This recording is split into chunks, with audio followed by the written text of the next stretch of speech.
오늘 전할 말씀의 제목이 타는 목마름으로입니다.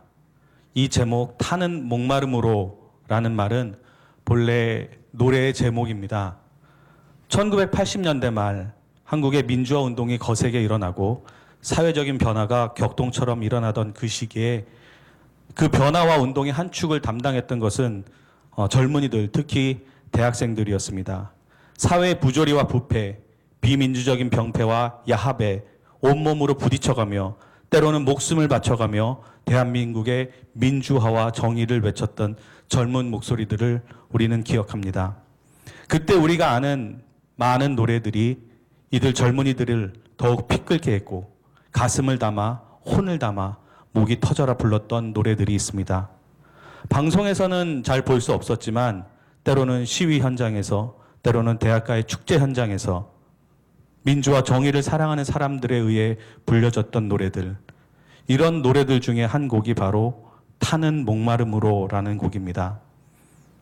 아침 이슬, 니무리안 행진곡, 소라소라 푸른 소라처럼 많이 알려진 노래는 아닐지 모르지만 오늘 본문을 보면서 제게 떠오른 노래는 타는 목마름으로라는 곡입니다.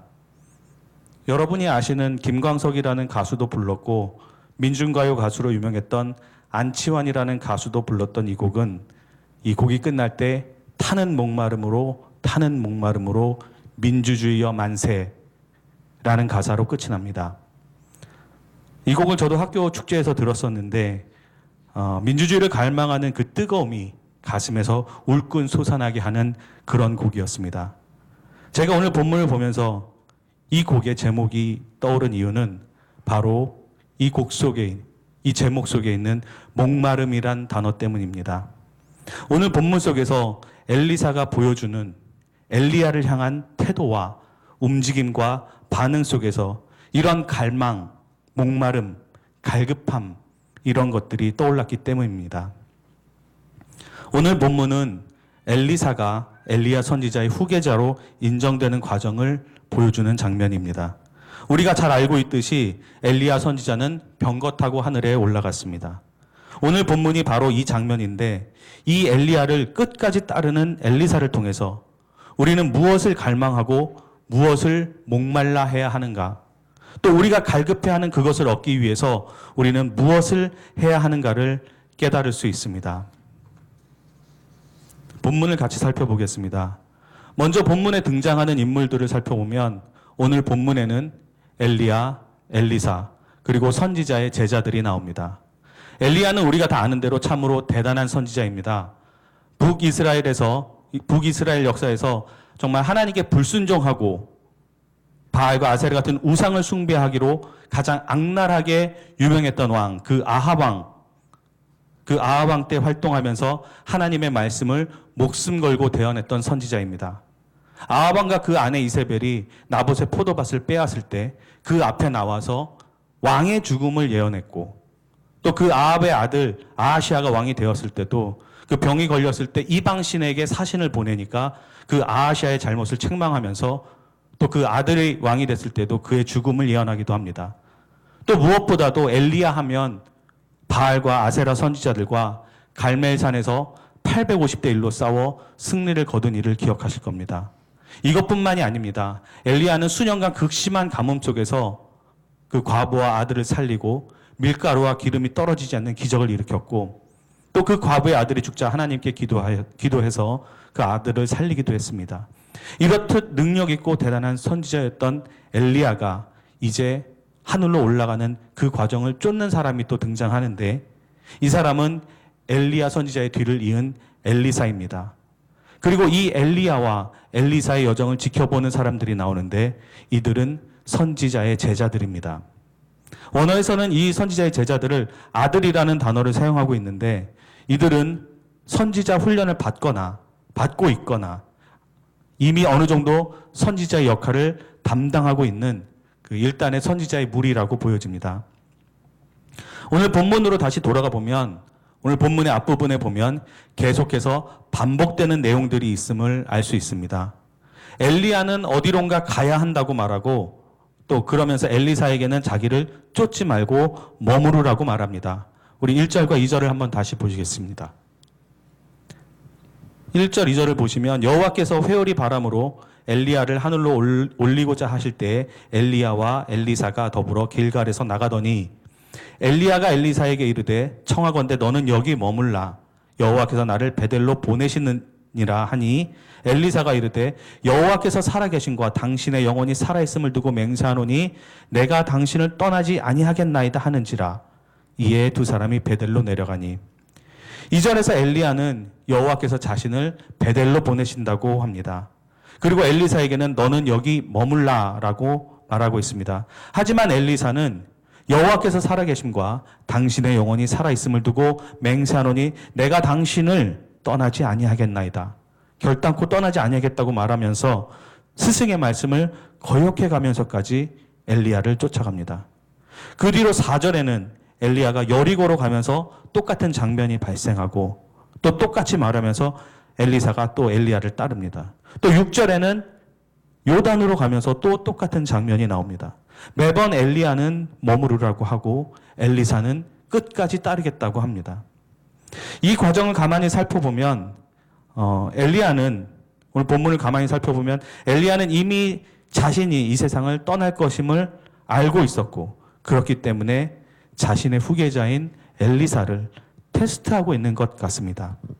9절을 보면 엘리야가 엘리사에게 이르되 나를 내게서 데려감을 당하기 전에 내가 내게 어떻게 할지를 구하라 라고 엘리야가 말하고 있습니다. 이것을 보면 엘리야가 이미 자신이 이 세상을 떠날 것이라는 것을 알고 있었다는 것을 우리는 볼 수 있습니다.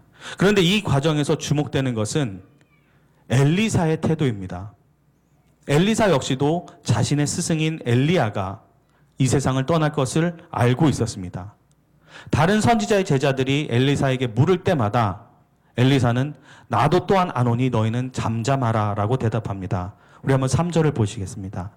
3절에 보시면 베델에 있는 선지자의 제자들이 엘리사에게로 나와 그에게 이르되 여호와께서 오늘 당신의 선생을 당신의 머리 위로 데려가실 줄을 아시나이까 하니 이르되 나도 또한 안 오니 너희는 잠잠하라 하니라.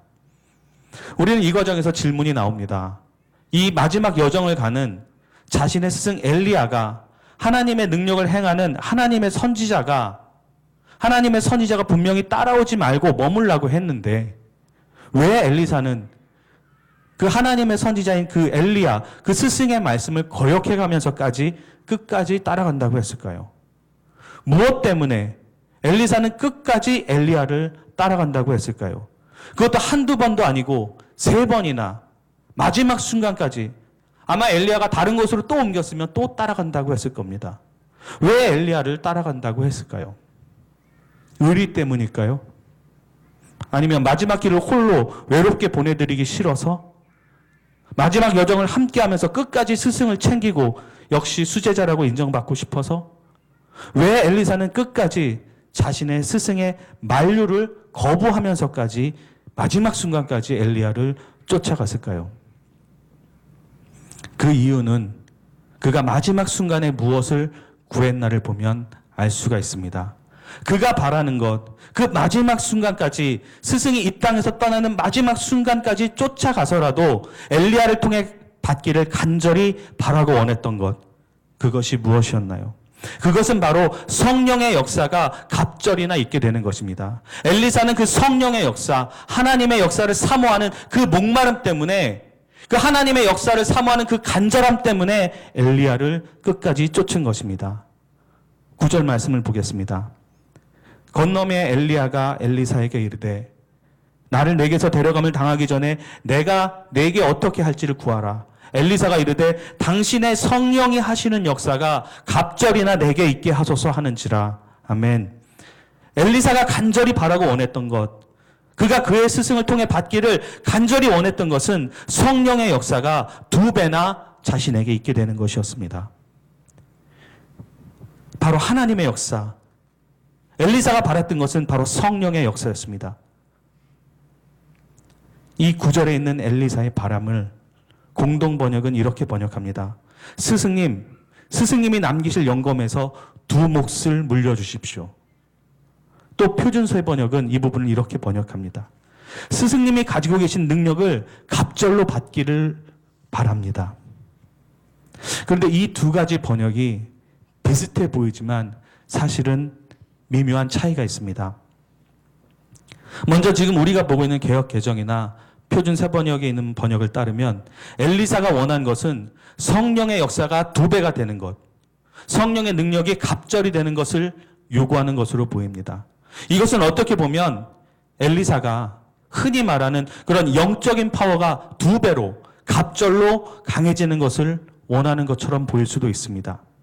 하지만 엘리사가 바란 것은 자신의 영적인 파워가 2배로 세져서 어떤 슈퍼 파워를 내는 것을, 그런 것을 요구했다기보다는 엘리사는 영적인 파워를 행하는 명성을 얻고자 했다기보다는 진짜로 진심으로 엘리사가 원했던 것은 하나님이 엘리야를 통해서 보이고 행하셨던 그런 기적들, 그런 놀라운 능력들이 엘리야가 떠나고 난 이후에도 엘리사를 통해서 계속해서 나타나기를 원했던 것입니다. 엘리야 이후에도 사람들이 하나님의 능력 앞에 엎드리고 하나님을 떠나지 않고 하나님께 돌아오는 역사가 끊이지 않기를 바라는 것, 엘리사가 바라는 것은 바로 끊이지 않는 하나님의 역사였던 것입니다. 그리고 공동 번역이나 영어 번역을 따르면 엘리사는 영적 능력을 2 몫을 달라고, 2 몫을 남겨달라고 간청하고 있습니다. 영어로는 이 부분을 더블 포션이라고 표현하고 있습니다. 이것은 영적인 파워를 2배 되게 해달라, 영적인 역사가 2배 되게 해달라 하는 것과는 조금 뉘앙스가 다릅니다. 이 말은 엘리사 자신을 엘리야의 장자로 삼아달라는 것입니다. 엘리사는 지금 엘리야에게 영적인 장자의 몫을 요청하는 것입니다. 신명기 21장 17절에 보면 장자의 상속권에 대한 말씀이 나오는데, 이에 따르면 이스라엘의 장자는 아비의 소유에서 2 몫을 받도록 하고 있습니다. 그렇기 때문에 지금 엘리사가 2 몫을 달라고 말하는 것은 자신을 엘리야의 장자, 즉 진정한 후계자로 삼아달라고 간구하는 것입니다.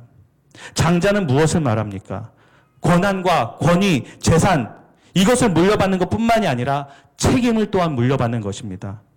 그리고 이 말은 한편으로는 엘리사 자신을 통해 이스라엘 땅에 엘리야를 통해서 보이셨던 하나님의 통치와 하나님의 선포가 계속되기를 간구하는 것입니다.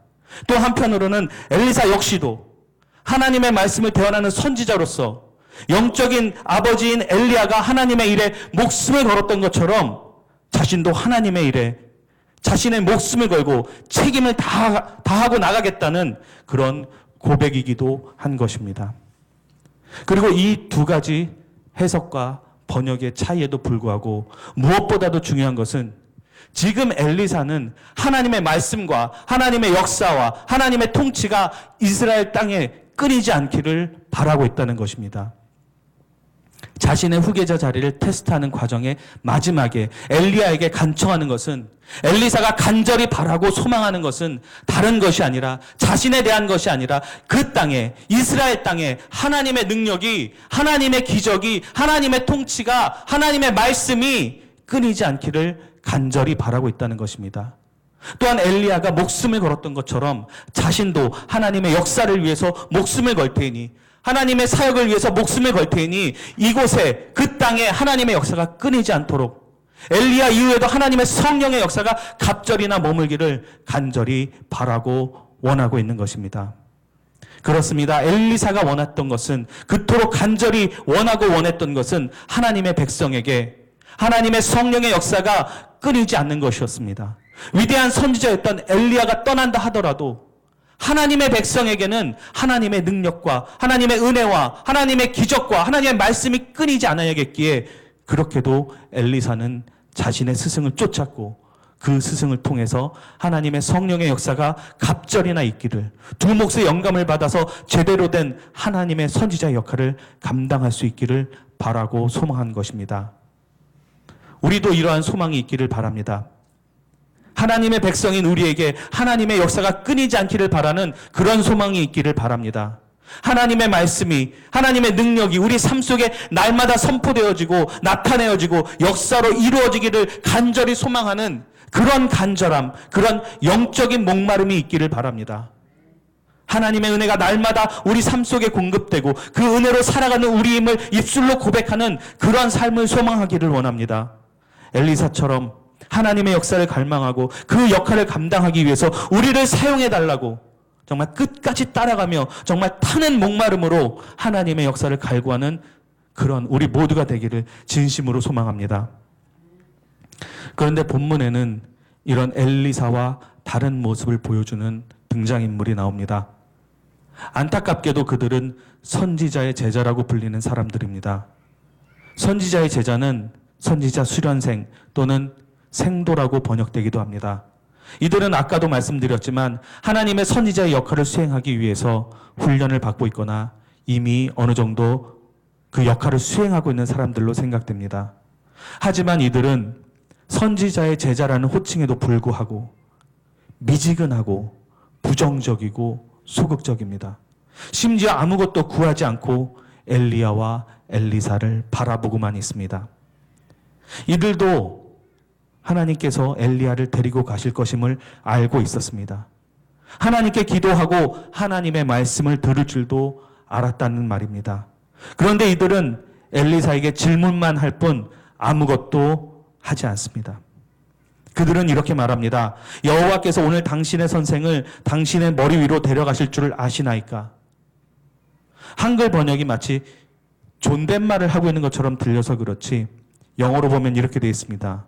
Do you know that the Lord is going to take your master from you today? 그냥 편하게 말하면 오늘 니네 선생님을 하나님이 데려가신다는 거 알아?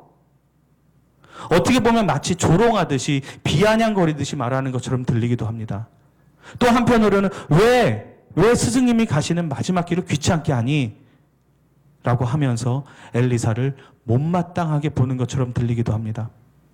엘리사는 마지막까지 길갈에서 베델로, 베델에서 여리고로, 여리고에서 요단으로 가는 여정마다 쫓아가며 그 스승을 통해 하나님의 역사가 끊이지 않기를 바라고 쫓아다니는데 이와 반대로 하나님을 안다고 하는 무리들이 그 엘리사를 비아냥거리고 못마땅하게 생각하고 그러면서 정작 자신들은 아무것도 안 하고 있는 것입니다. 그것도 무리를 지어서 신실하게 하나님을 쫓으려는 한 사람을 힘들게 하고 있는 것입니다. 우리도 혹시 이렇지 않은가 돌아봐야 합니다. 우리도 엘리사처럼 하나님의 말씀이, 하나님의 역사가, 하나님의 능력이 끊이지 않기를 소망하는 사람인가? 아니면 하나님의 일이야 어떻든 어떻게 되든 별 상관없이 그냥 내가 있는 자리에서 그저 소극적으로 자리만 지키는 사람인가? 아니면 부정적으로 자신의 생각하고 싶은 대로 말하고 싶은 대로 말하고 그렇게 행동하는 사람인가? 아니면 혹시 움직이지는 않으면서 비판만 하는 사람인가? 우리는 어떤 사람인가 돌아봐야 합니다. 오늘 본문의 선지자의 제자들이 그렇습니다. 이들은 지식적으로 훈련된 사람들일 겁니다. 나름의 영적인 경험도 있는 사람들일 겁니다. 그런데 이들의 태도에는, 이들의 말투에는 영적인 갈급함이 없습니다. 영적인 목마름이 없습니다. 머리에는 하나님에 대한 지식이 있는지 몰라도 뜨거운 가슴이 없는, 타는 목마름이 없는 그런 사람들인 것입니다. 이에 반해 엘리사는 뜨겁습니다. 영적인 갈급함이 있습니다. 영적인 목마름이 있습니다. 그렇기 때문에 엘리야를 쫓아서 길갈에서 베델로, 또 베델에서 여리고로, 여리고에서 요단으로 따라간 것입니다. 또한 그 가슴 속에는 타는 목마름, 영적으로 그 타는 목마른 갈급함이 있었기 때문에 그 스승의 질문에 당신의 성령이 하시는 역사가 갑절이나 내게 있게 해달라고 그렇게 간구했던 것입니다. 우린 이런 영적인 목마름이 있어야 합니다. 은혜는 사모하고 갈급해하는 사람이 받습니다. 물론 하나님의 주권적인 섭리와 은혜가 있음을 우리가 압니다. 하지만 은혜를 사모하고 영적인 갈급함이 있을 때 우리는 하나님을 만나고 하나님의 은혜를 깨닫고 하나님의 역사를 경험하게 됩니다. 예레미야를 통해서도 하나님은 이렇게 말씀하십니다. 예레미야 29장 13절 말씀 보겠습니다. 너희가 온 마음으로 나를 구하면 나를 찾을 것이요 나를 만나리라. 온 마음으로 구한다는 것이 무엇입니까?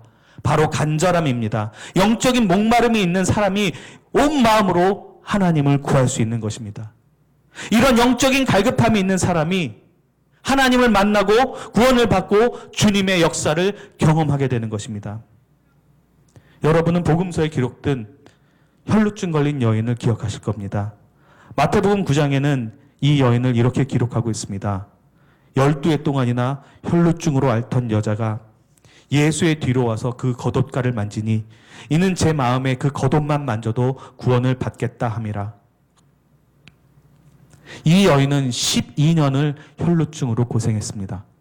치료를 받겠다고 돈도 다 쓰고 온갖 아픔도 다 당했을 것입니다. 그런데 이 여인은 예수라는 분의 소식을 들었고 그분을 만나면 자신이 치유받을 것이라는 믿음이 생겼습니다. 이 여인의 마음속에는 예수를 만나기 위한 갈급함이 있었습니다. 그때 큰 무리가 예수님을 뒤따랐습니다. 혈루증을 앓던 여인, 피를 흘리는 부정한 여인이 사람들이 많은 곳에 간다는 것은 아마도 목숨을 거는 일이었을지도 모릅니다. 하지만 이 여인의 갈급하면 그 어떤 장애물도, 그 어떤 어려움도 그 갈급함을 막아낼 수 없었습니다. 이 여인이 만진 것은 예수님의 겉옷 끝자락입니다. 옷의 저 끝에 한 끝자락에 손을 겨우 댄 것입니다. 그 끝자락을 향해 손을 뻗고 있었을 그 여인의 간절함을 생각해 보시기 바랍니다. 이런 간절함이 있을 때, 이런 간절함으로 그 손을 뻗었을 때 예수로부터 능력이 나간 것입니다. 이때 예수께서 여인을 돌아보시며 이렇게 말씀하십니다. 안심하라, 내 믿음이 너를 구원하였다. 여러분, 우리는 마음속에 갈급함이 있습니까? 갈급함이 있다면 어떤 갈급함이 있습니까? 혹시 세상이 주는 편안함을 갈급해 하십니까? 세상이 말하는 돈의 맛을 목말라 하십니까? 느긋하게 여행 다니고 따뜻한 곳에서 발 뻗고 편안하게 지내면서 노년을 마무리하고 자식들 잘 커서 재밥벌이 잘하고 그저 내 있는 위치에서 마음 편히 잘 살다가 하나님 부르실 때 가면 되지 뭐. 혹시 이렇게 생각하십니까? 아니면 오늘 엘리사처럼 하나님의 말씀을 향한 하나님의 역사를 사모하는 그런 갈급함이 있습니까? 하나님의 백성을 향한 하나님의 사명을 향한 성령의 역사가 갑절이나 있기를 바라는 그런 영적인 갈급함이 있으십니까? 말씀을 마무리하겠습니다. 우리는 영적인 갈급함이 있어야 합니다. 엘리사는 자기를 말리는 스승의 말씀을 어겨가면서까지 스승인 엘리야를 끝까지 쫓았습니다. 그 이유는 영적인 갈급함 때문이었습니다. 영적인 목마름 때문이었습니다. 우리도 이런 영적인 갈급함이 있어야 할 것입니다. 선지자의 제자들처럼 소극적이고 부정적이고 아무것도 구하지 않고 자신의 위치에서 그냥 살다가 가려는 그런 마음이 아니라 우리는 영적인 목마름이 있어야 합니다. 하나님의 말씀이 끊임없이 우리 삶 속에 선포되어지고 하나님의 놀라우신 역사가 계속해서 우리 삶 속에서 일어나며 하나님의 능력 앞에 하나님의 백성들이 돌아와 하나님께 영광 돌리는 그런 삶을 꿈꾸는 그런 영적인 갈급함이 있어야 합니다. 또한 이를 위해서 우리는 움직여야 합니다. 엘리사는 길갈에서 베델로, 베델에서 여리고로, 또 여리고에서 요단으로 끝까지 스승인 엘리야를 쫓아 움직였습니다. 그는 가만히 있으면서 입만 벌리는 선지자의 제자들과는 달랐습니다. 혈루증을 앓던 여인도 마찬가지입니다. 피를 흘리는 부정한 여인이 그 예수를 쫓아 큰 무리가 있는 것도 보면서 그곳에 가면 죽을지도 모르는 상황인 줄 알지만 그 여인은 갈급했고 가만히 있지 않고 움직였습니다. 피를 흘리는 몸을 이끌고 발을 떼었습니다. 그리고 마침내 예수의 뒤로 가서 그 손을 뻗어 예수님의 그 옷의 끝자락에 손을 대었습니다. 그리고 마침내 예수님으로부터 구원의 소식을 듣게 됩니다. 엘리사에게 마지막 시험은 엘리야가 하늘로 올라가는 것을 보는 것이었습니다. 이 장면을 본다면 엘리사가 갈급했던 그 소원을 이룰 수 있었습니다. 그러나 만약 이 장면을 보지 못한다면 엘리사는 그동안의 노력에도 불구하고 그 갈급함을 채우지 못할 수도 있는 것입니다. 12절에 보면 성경은 이렇게 말합니다. 엘리사가 보고 소리 지르되 엘리야를 데리고 가기 위해서 불수레와 불말들이 두 사람을 갈라놓았습니다. 이 장면은 간단하게 기록되어 있지만 사실은 엄청난 장면이었을 것입니다. 웬만한 사람이면 불수레와 불말이 자신을 갈라놓기 위해서 떼어놓기 위해서 다가온다면 간담이 서늘해지고 그걸 쳐다보고 있을 수는 없었을 겁니다. 하지만 엘리사는 분명히 이 장면을 봅니다. 그리고 소리 지릅니다. 내 아버지여, 내 아버지여, 이스라엘의 병거여, 병거와 마병이여. 엘리사는 그 갈급함과 영적인 목마름으로 그 어떤 두려움도 고통도 견뎌낸 것입니다. 그리고는 엘리야가 했던 것처럼 옷을 말아쥐고 물을 치며 요단강을 건너 돌아옵니다. 우리는 엘리사처럼 뜨거운 가슴 깊이 솟아나는 그런 영적인 갈급함이, 영적인 목마름이 있어야 합니다. 그리고 이 갈급함을 채우기 위해서 우리는 움직여야 합니다.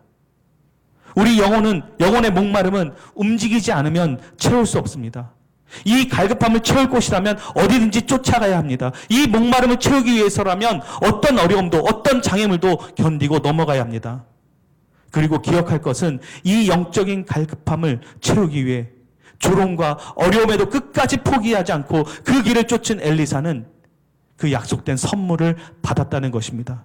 놀라운 하나님의 기적을 경험하고 하나님의 선지자가 되었다는 것입니다.